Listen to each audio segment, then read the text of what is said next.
Alright, so in this video, I will be telling you about really amazing tool which you need to understand if you are working with any programming language like Java, C++, Python or PHP. The tool is called CodeSpy.ai. So this tool helps you to rewrite code, and if you want to detect the code which you are writing is generated by AI, so you can do that using this tool. I will be telling you all the things how to use this tool, how you can use it tool, and how you can just use it with big projects or with big programs if you are working with that. So this tool helps you to detect code, and it also helps you to detect the mistakes which you are doing in your code. So I think it's really good for beginners. So now let's move to computer screen and see that how we can use this tool and what's the purpose to use it. Okay, so now we are on the computer screen, and like I've told you in this video, I will be telling you about really amazing tool which we need to understand if we are working with programming language like C++, Python, PHP or Java. The tool is CodeSpy.ai. As I told you, to just move to their websites, you just need to write CodeSpy.ai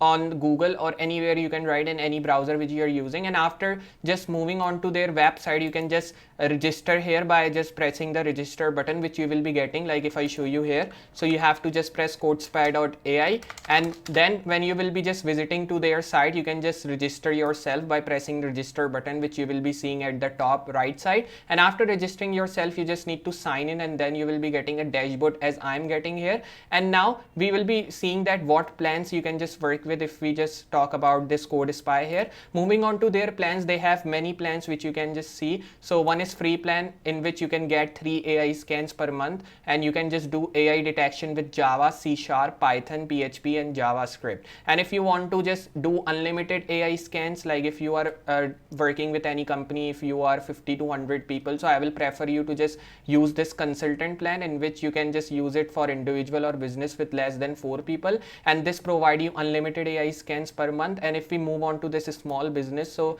if you are 50 people or if you are running a small company, so I will prefer you to use this small business plans, from which you can just do unlimited AI scan of the languages as we were getting in consultant and data support.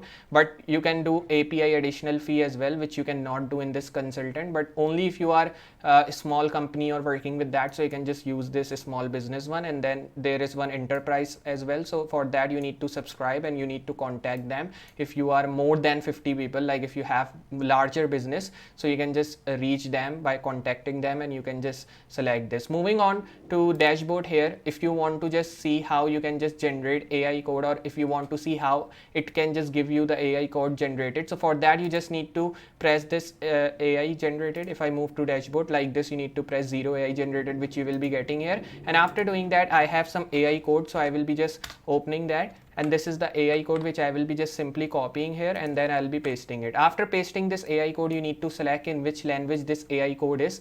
In my example, this code is in Java, so I will be selecting Java from here, and I will be pressing analyze. After pressing analyze, you will be seeing that we are getting here, if I just press this view, so it is saying me this code contains a significant amount of AI, means 99% of code which we have written is generated by AI, and that's the reason it is showing me this red signs. And it means that it is you can say it is generated by AI, so it has highly chance of mistakes, and if you want that it should not having mistakes or that all, you can correct it. But that's the way that how you can detect the code which is in AI. Now if you want to detect the code which you are writing should be a human code, so for that you just need to press this human written. After pressing, you can just do one thing, like you can take human code if you have, but I already have a human code, so I will be simply copying it and pasting here.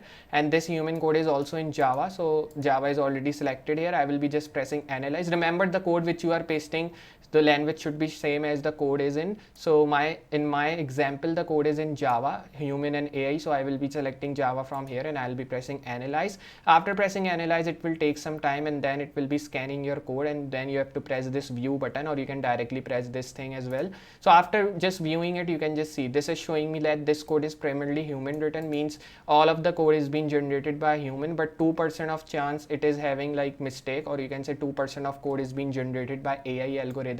So that's the thing, that how you can just use this CodeSpy.ai tool to just generate code and to detect the code which you are writing is in AI or a code which you are just writing is in human or not. So that's the way to use this tool. I hope you understand how we can use this tool and how we can work with it. That's the way to use. And if you want to do new scan, you can press this new AI scan, and then again you can do the same thing as we were doing previously. So that's the way to use it. So I hope you understand how we can just use this CodeSpy.ai tool and what's the purpose to use it, how we use it, and how it helps us to just detect the code which we are writing is in AI, and how it helps us to detect our mistakes which we are doing in our code. So I hope you understand these all things. So just I will be meeting you in next tool or in next video about different things in Java or any other language. So for today, goodbye.